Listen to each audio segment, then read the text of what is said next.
All right, everybody. It is 1 o'clock. We're gonna get started as people file in. I know we expected up to 400 folks who RSVP'd for today, which is, I think, wonderful on Valentine's Day, when many of us are stuck at home. There are a lot of other things that we could be doing, but if your heart is as broken as mine was after that sham of an impeachment trial, there is no better place to be than right here and right now with 400 of your closest friends. Please keep your head on a swivel in the chat. We're going to dump a lot of actionable next steps there. And in fact, if you don't mind introducing yourself and saying something about where you are in the chat, please do that. Even though this is a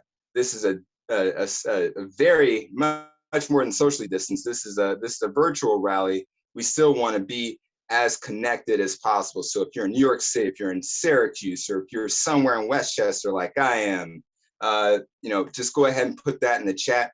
If you're not in New York, that's great too, because it's not just New York that's going to get this done. I see somebody from my town, Sleepy Hollow, here. Wonderful, wonderful. We got so much representation from around the state, and I'm sure, and somebody from Michigan as well. And I know we got somebody from Massachusetts on. This is wonderful. We're going to put some hashtags in the chat. We're going to put sample tweets. The hashtag that we're going to be running today is I Heart Democracy. So if you're going to tweet anything during this virtual rally, please tweet using the hashtag again, I Heart Democracy. We're also going to have some downloadable signs that you can print. I have my homemade one here. So you could do it homemade. You could print it out, write stuff in. Like I said this earlier, but if you're as disappointed as I am about what happened in the Senate, where only 7 Republicans broke away from the party of Trump and voted to convict the former president, for inciting a riot. It's just unconscionable that this even happened in the first place. And it's even worse that folks like Mitch McConnell just pass the buck. They decide to not do their job, but leave it up to somebody else to bring Donald Trump to justice. That being said, it's on to the next thing. We've got to move on. There were a lot of gains made in making sure that voter access was expanded and making sure that we were able to get as many people to the polls. And for whatever reason, there are so many different anti-democratic moves that were being made by Republicans to block people from getting to the polls. And there's some great headway that's being made. And we got to continue that. So on to the next thing. So as you continue to introduce yourself in the chat, I'll introduce myself. My name is Jaron Benjamin. I am in Sleepy Hollow, New York, and I am a member of Indivisible Westchester. And we're excited. We got a lot of Indivisibles on the crew, Common Cause putting this together. There are a lot of different co-sponsors. I'll run through them all at the end. But really excited. We're going to be joined by Representative Grace Meng and by Representative Jerry Nadler today. So we're really excited about that. But again, we've got to move on to the next thing. Conviction was not something that was in the cards. But unfortunately, that'll fall to somebody else. But our job now is to put as much pressure on our elected officials to make sure to do 2 things. Number one, they've got to pass H.R.1 and S.1. And those are Susan Lerner from Common Cause will run down what's in those bills in a second. But we've got to concretize some of the gains that were made in the last election in expanding voter access. The other thing that's got to happen in the Senate, and I'm talking to Cardboard Chuck here, is we've got to eliminate the Jim Crow filibuster. The filibuster, I think everybody thinks of Mr. Smith Goes to Washington. I think of Jimmy Stewart, the everyman getting up in front of the Senate. Some people think of what happened in the state that I lived in for 20 years with Wendy Davis getting up and running shoes and holding the floor to make sure to do whatever she could to protect access to birth control and abortion. But in the history, if you look at the history of the filibuster in the Senate, it has been used almost exclusively as a tool of white supremacy.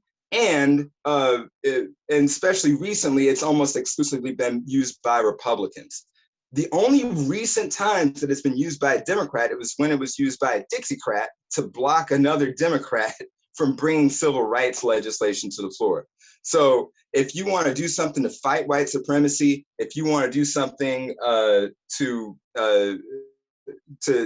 really put social justice and especially racial justice at the forefront, Cardboard Chuck, you got to do your job. Get rid of the filibuster. Don't let Mitch McConnell push you around. He is no longer the Senate Majority Leader. That is your job, and it's time for you to do your job. So speaking of which, there's somebody that I've had the pleasure of working with for more than 10 years, Susan Lerner from Common Cause New York. I'm going to turn it over to her to explain what is in S.1 and H.R.1. Go right ahead, Susan. Thank you so much, Jaron, and thanks to the dynamic team that helped put this amazing rally together. Folks, we are 200 strong, and there are more people who are joining us in the waiting room every single moment. So there is huge energy behind the need to protect our democracy. So thrilled you could all join us today. And the For the People Act is an amazing, aspirational, omnibus piece of legislation that we could not be more supportive of. You may have read, and if you haven't, let me just tell you, it's pretty upsetting. There are over 135 voter suppression measures which have been introduced in 38 states around the country, according to the Brennan Center, just since January 1. So we desperately need our Congress to pass the For the People Act. And it's H.R.1, as we've said, in the House of Representatives. They passed it last session. We're pretty sure they're going to pass it this session. It's got over 118 co-sponsors in the House. It is primed to move. Always, the question is, what will the U.S. Senate do? So here is what's in this amazing aspirational piece of legislation. Voting registration modernization. Some things we've passed in New York State recently, but more things that are needed. Online voter registration, automatic voter registration, which we know from the example in Georgia will really significantly increase the number of people on the voter rolls. Same-day voter registration, annual reports on voter registration statistics, pre-registration for 16 and 17-year-olds, requirements to promote access to registration for those who are disabled, voter protection, boy do we need these, prohibitions on voter caging, and that's when a non-forwardable piece of mail is used to generate lists of voters to try and keep them from voting, a prohibition on deceptive practices and voter intimidation, and here's one of my favorites, democracy restoration for those who are formerly incarcerated. So being on parole does not keep you from voting. And a prohibition for the state chief election official from taking part in political campaigns. Boy, do we need that one. Improving the voter experience, being sure that provisional ballots are being counted. 15 days of early voting uniformly across the country. Now remember, these requirements are for federal elections. That's all the Congress can do. But once you've got this in place for federal elections, it's really hard not to use them also for state. So more improving the voter experience. No excuse vote by mail with postage prepaid for first-class mail, and a prohibition on voter identification. Voter ID would be a thing of the past, except in very limited circumstances. It addresses election security. It requires, yay, the use of voter verified paper ballots, our gold standard for election security, and requires the people with disabilities are able to cast a private and secure independent vote. And then it turns to redistricting. It requires states to use independent redistricting commissions for congressional districts. It ends racial and partisan gerrymandering. And huge improvements in campaign finance. It curbs foreign interference in elections. It requires the disclosure of dark money support for both PACs and in ads. It would establish a public financing program for House elections and revivify the public financing program for presidential elections. And it has ethics requirements. On a point, do we need to strengthen our ethics at the federal level? It would require that the Supreme Court adopts a code of conduct. It has provisions that deal with reporting and protection against foreign agents. It requires presidential and vice presidential candidates to release their tax forms, and it requires presidential appointees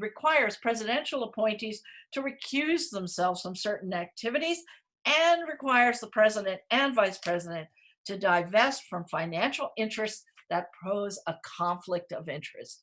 It is an extraordinarily, as I said, aspirational bill, and we need to be sure that it goes through the Congress without losing all of these incredibly important protections.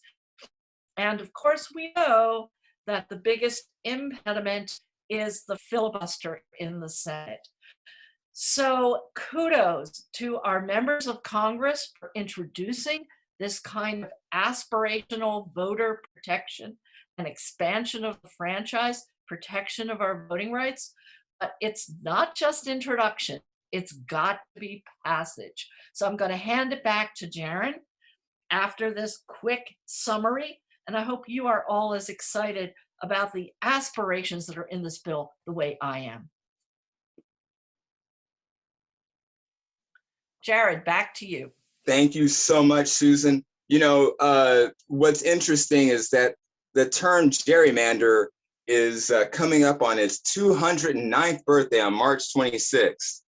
So it's as old as the United States. We've got to do away with racial and partisan gerrymandering so that the voice of the people can be heard. So we're going to move on to a poll. We want to make sure that people are as engaged as possible, even though we're not able to be together. We want to hear some feedback from you all. Before we go to this poll, I want to make sure and give a shout out to all the host organizations. So first of all, big thanks to Common Cause New York, one of the good government groups that's always there. Persist Brooklyn, I've had the pleasure of working with them a few times and they're great. Sunrise New York City, Rise and Resist, large and mighty groups, both of those. True Blue New York, and then Indivisible Nation BK.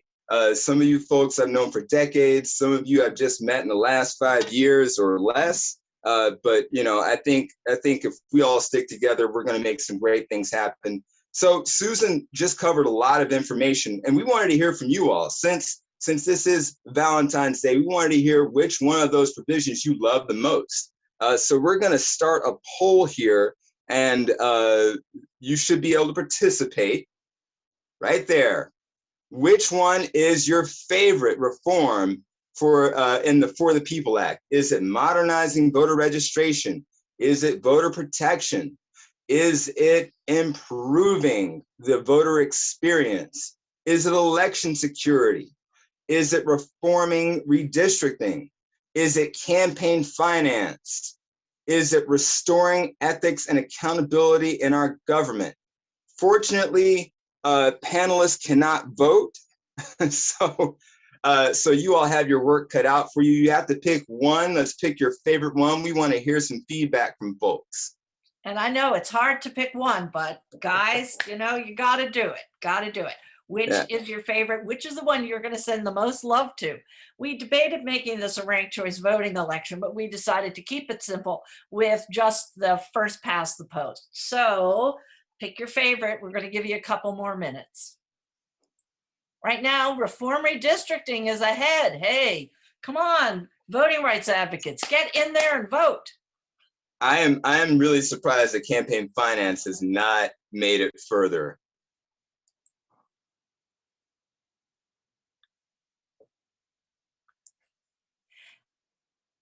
And I am totally with everybody who says we want all of this. We're going to get all of this. But for now, pick a favorite.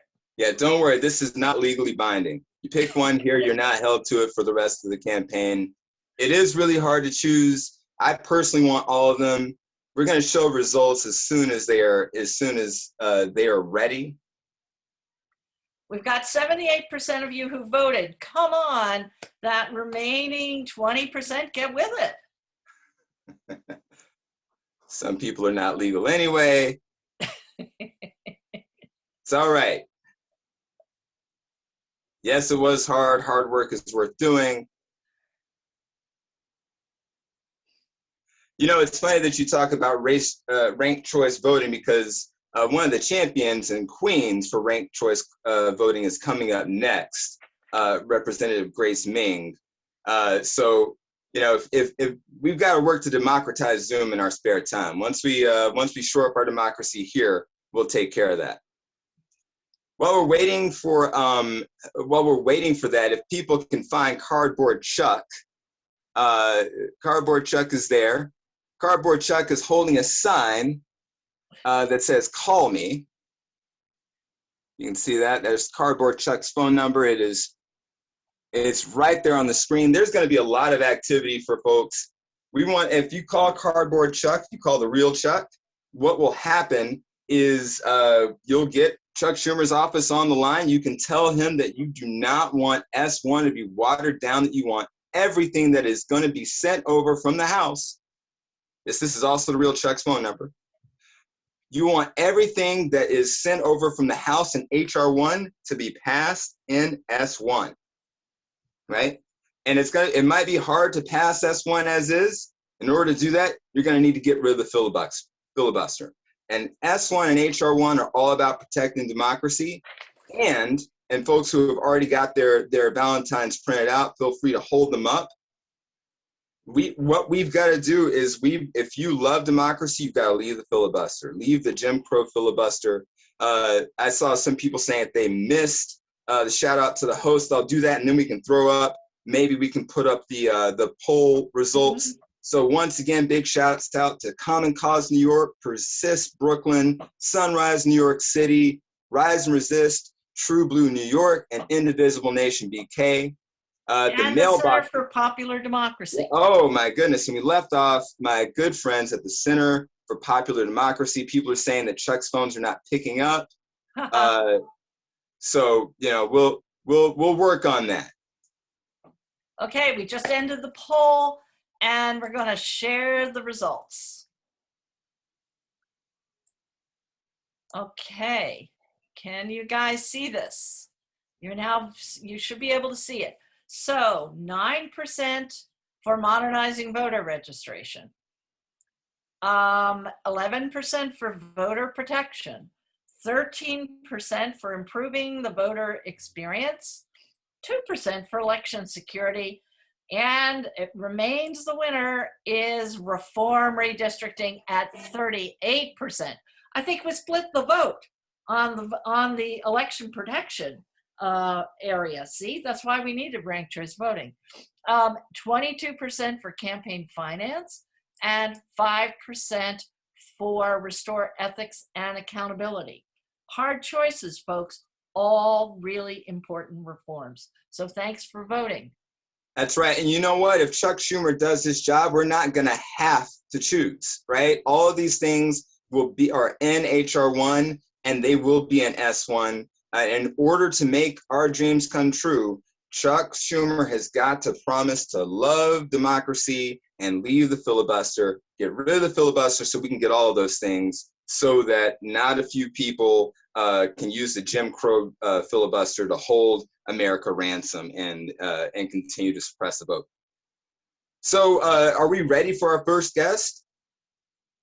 Okay, so I heard a lot of people calling for ranked choice voting. We've got a Congresswoman on the line who has been championing the issue in Queens, and I really think that it's something that's going to increase democratization here in the United States. I hope it starts to catch on. And that's not the only thing she's done. I'm not going to talk about everything that she's done, that she's up to, but I want to pass it over to Congresswoman Grace Meng. Thank you so much, Jaron, and thank you to Common Cause and all the co-sponsoring organizations for putting this together. You know, I have to be honest, I signed up to participate in this a few days ago, obviously before yesterday's vote, and I can't tell you how much I needed this personally and emotionally to be here with all of you, and I'm just so thankful to have this opportunity, and thank you for taking the time off on a weekend and on Valentine's Day. I know that many of you, I've seen you on various Zooms and maybe even in person throughout the last few years. And I just want to take this opportunity to say a huge thank you to so many of you. Because of your efforts, because of your advocacy, Democrats are learning to listen better, to respond more effectively, and to fight harder. So please keep up the great work. I'm so heartened by your efforts, and thank you for helping us to become more responsive public servants. Again, thank you to Susan and to Common Cause and other groups for having me here today.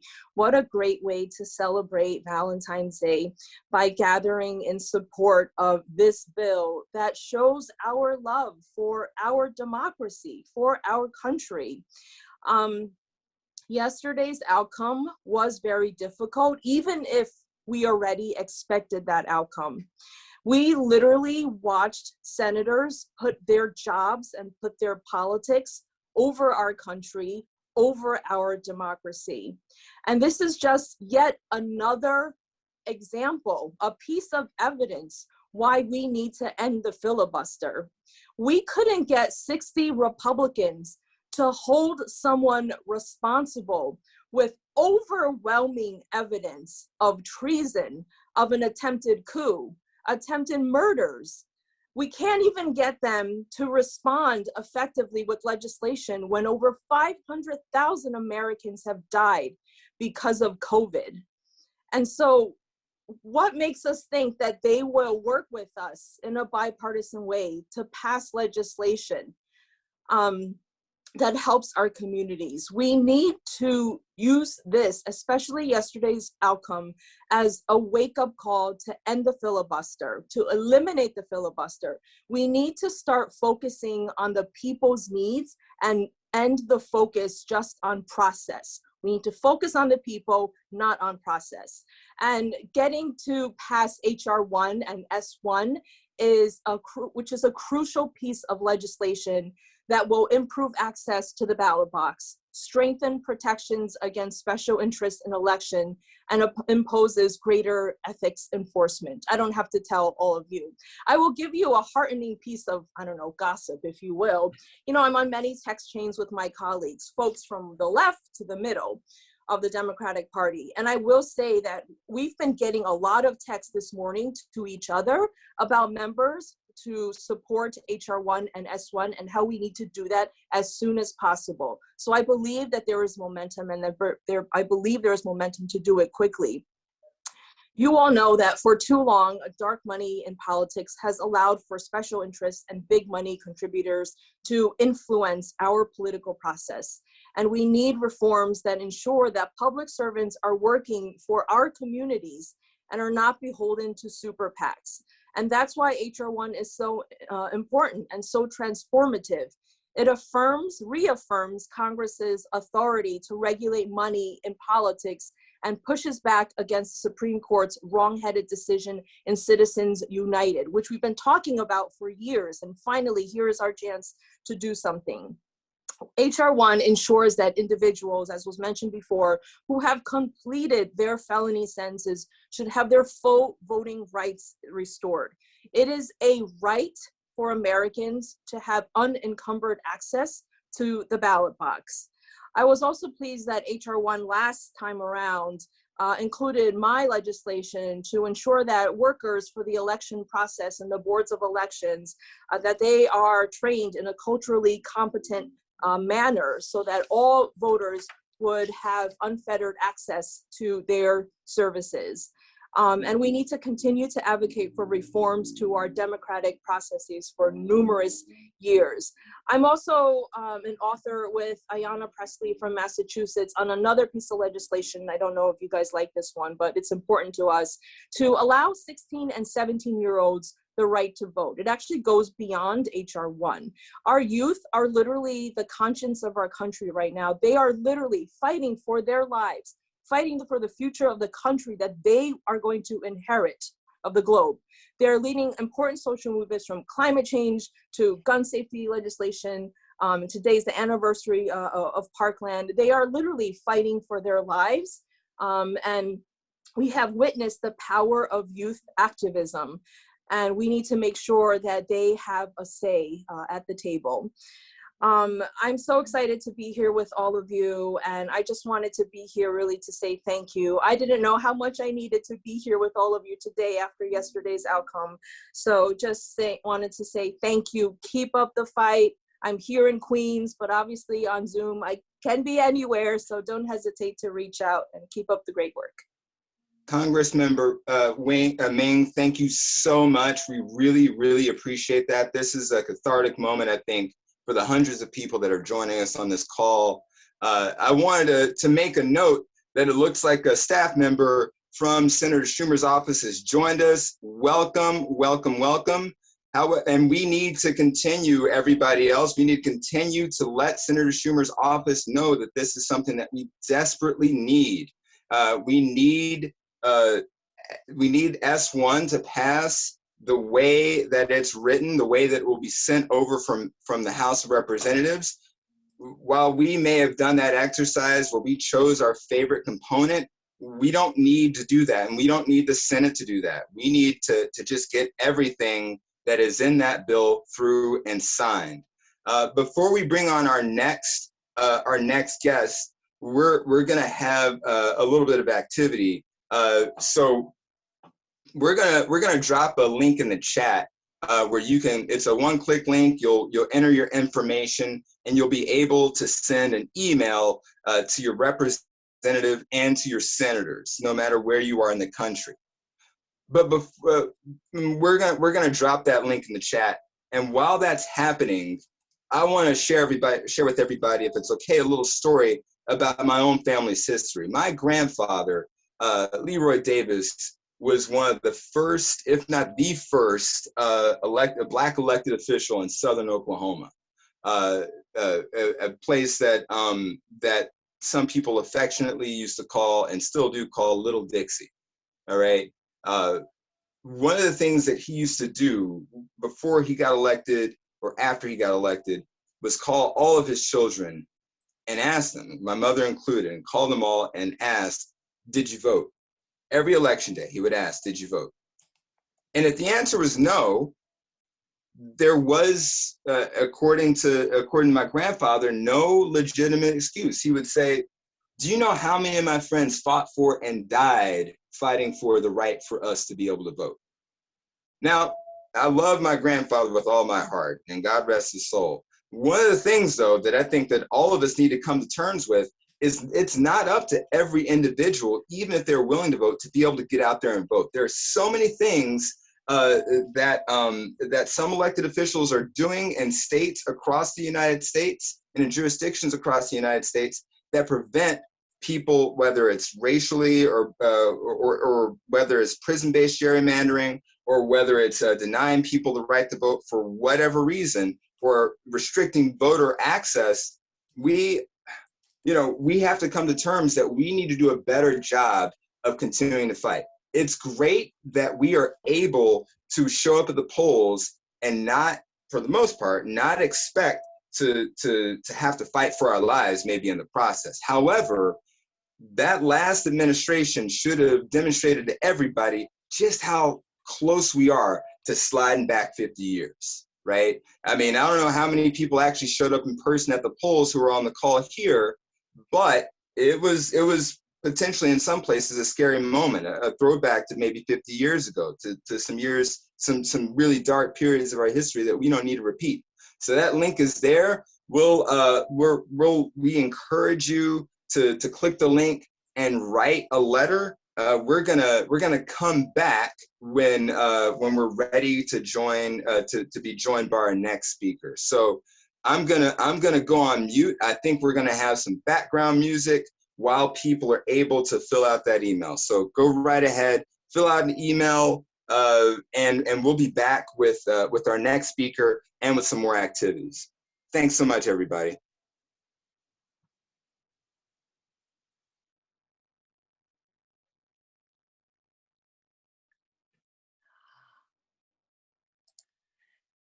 Okay.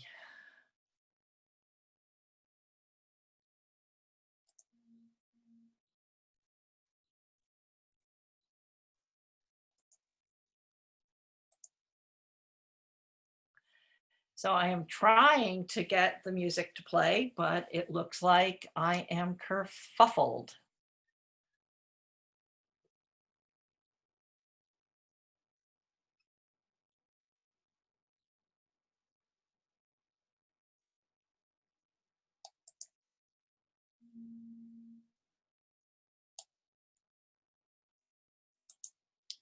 So Jaron, no music, sorry. That's, you know what, best laid plans. That's sometimes what happens.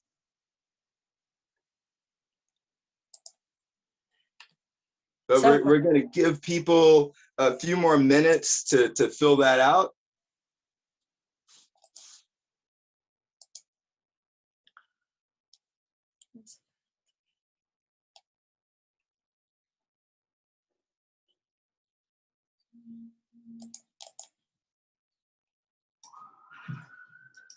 Some people are asking if there's a suggestion about a topic to pick for their letter. I don't know, Jaron or Susan, if either of you have a suggestion. So I would say that it's essential that the whole package of reforms pass, and that they pass soon. Both houses are on recess. We want to see this pass early in March, so that it gets right to the Senate, so the Senate can do the hard work of getting it through. And the hashtag we are using is I Heart Democracy, and hashtag Love Democracy, hashtag Leave the Filibuster.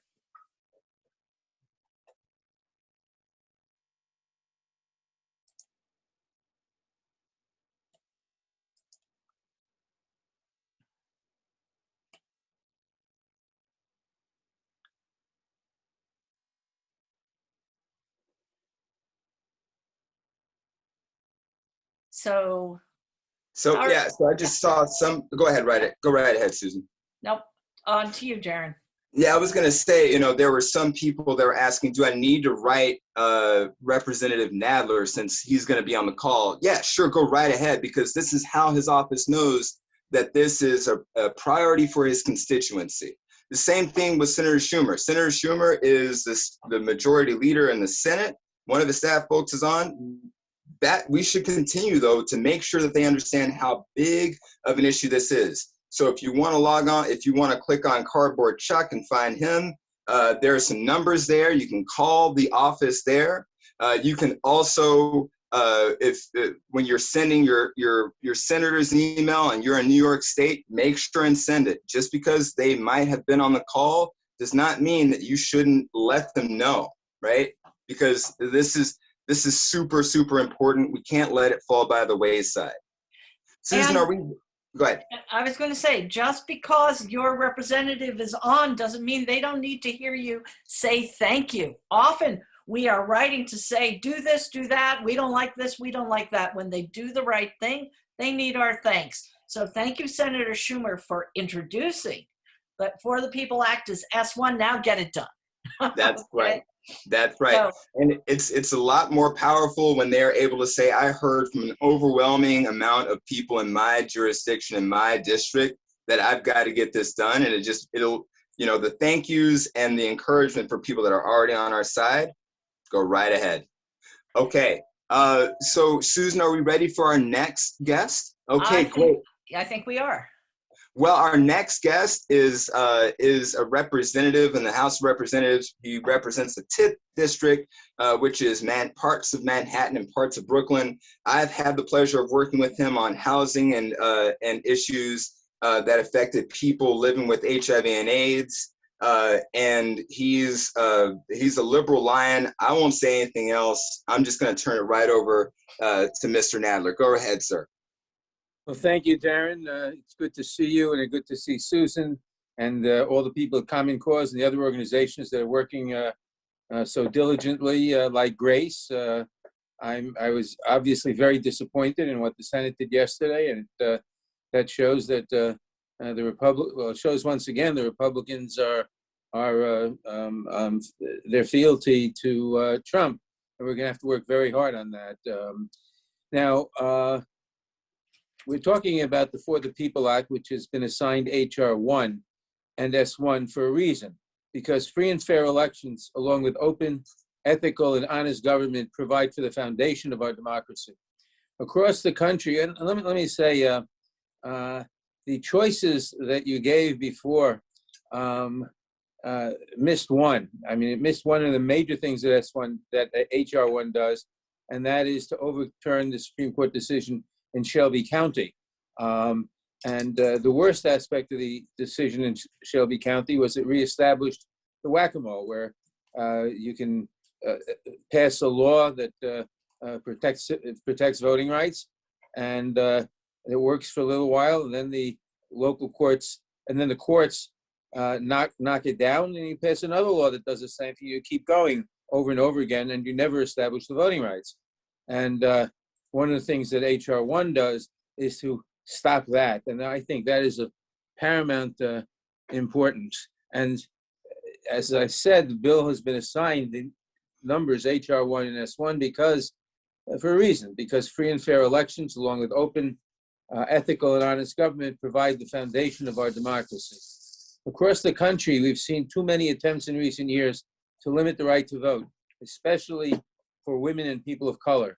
States and localities use various tricks such as closing polling places, limiting the hours of voting, and putting in phony ID requirements, all to prevent people from voting. You're now seeing efforts throughout the country to curtail absentee voting after it was used so successfully in the November election.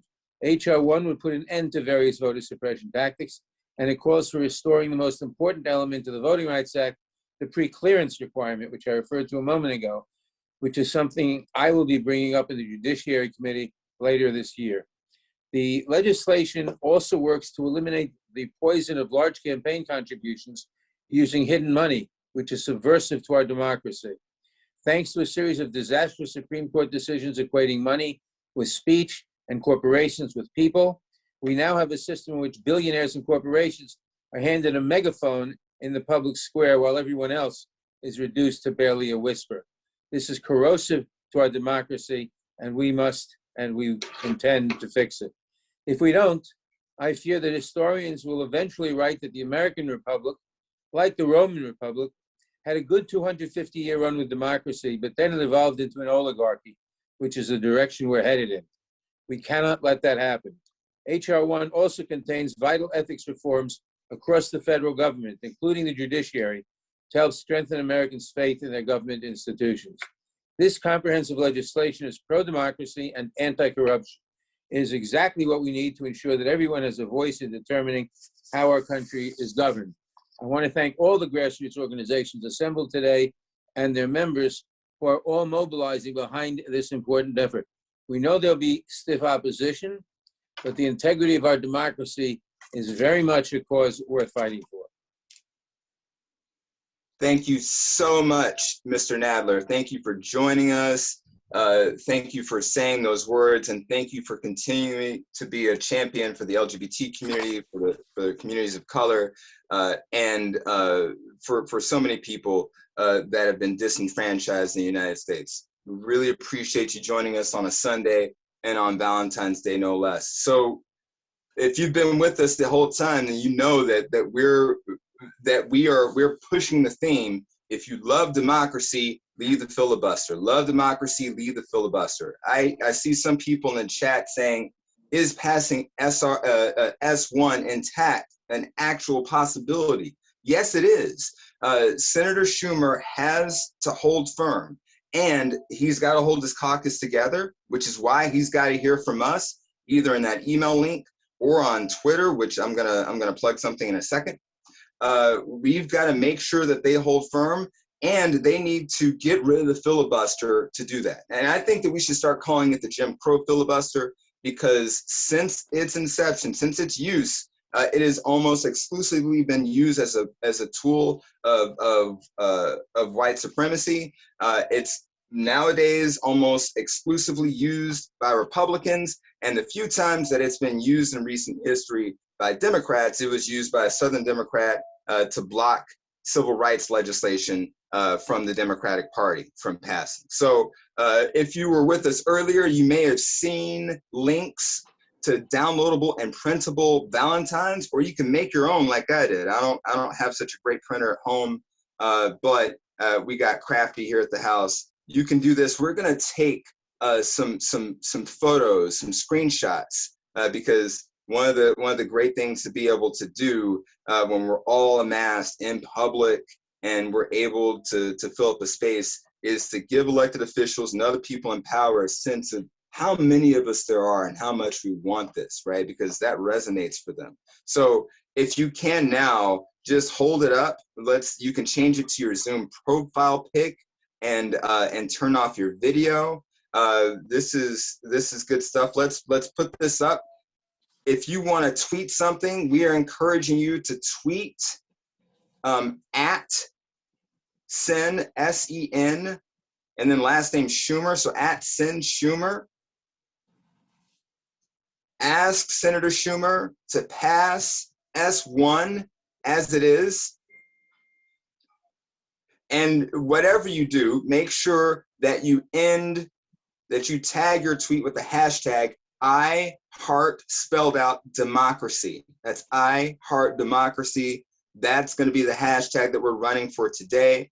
And you know, we're hopefully we got some pretty good screenshots. I want to just once again thank our speakers. Senator Schumer, staff member came on. They were not. Senator Schumer was not available to join, but a staff member showed up. We want to make sure though that Senator Schumer gets the picture that people in his state are demanding that he holds firm, that he ends the Jim Crow filibuster, and that he passes S1. Not going to say that enough. People are going to get tired of me saying that. Good thing we've only got a few minutes here left today. I wanted to say thank you so much to Gerald Nadler, who joined us just now and who spoke. Congressmember Nadler, thank you so much. Thank you so much to Congresswoman Grace Meng. Both of those folks are firmly behind us, and we're firmly behind them. Hopefully we'll continue to make some headway. Don't forget to send that email. Go back and find that email link, or maybe somebody will drop it in the chat again. Send that email to your representative and to both of your senators. Don't forget to tweet. Can I chime in on the tweeting, Jaron? Yes. Yeah, go right ahead. Hi, everybody. I just want to let you know I dropped, if you don't want to write your own tweets, there's a document in the chat and you can just copy and paste a tweet that has all the hashtags and stuff in it already. So, and it tags Schumer, Senator Schumer, and everything you need. Thank you. Leah, you're always welcome to end my filibuster whenever the need arises. And I just want to let people know that this is just the beginning of a campaign to pass H.R.1 and most importantly, S.1 through the Senate.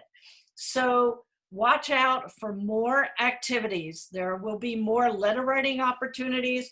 more opportunities to call in, to email, and we're going to be making a letter to the editor tool available to folks so that you can write your local newspapers. And I can't emphasize enough how having local voices are extremely important. It's nice, makes you feel good if there's something in the New York Times, but your elected representatives look at the letter column in your very local newspaper. So watch out. We're expecting H.R.1 to come up in late February, early March, and there are going to be activities around that, and always activities around Senator Schumer, the majority leader, to be sure that he holds his caucus together, gets rid of the filibuster, and we get the democracy that we've all been working for and all Americans deserve. Thank you so much. We really appreciate everybody from joining. Once again, shout outs to Congress members Nadler and Meng, and thanks so much to the host organizations Common Cause New York, Persist Brooklyn, Sunrise NYC, Rise and Resist, True Blue New York, Indivisible Nation BK, and of course, Center for Popular Democracy. My name is Jaron Benjamin. I'm an Indivisible member in Westchester. Thank you so much, everybody, for joining. And anybody else, either Susan or Leah, if you have anything to say, please do. We were more than 230 people who stayed for this rally. Kudos to everybody. Let's get our members of Congress to get the job done. Have a great Valentine's Day. That's right. Have a happy Valentine's Day. And remember, if they're your rights, you don't have to ask for them. You go and take them. Let's go take them. Thanks, everybody. Bye, everyone. Bye. Thanks for coming.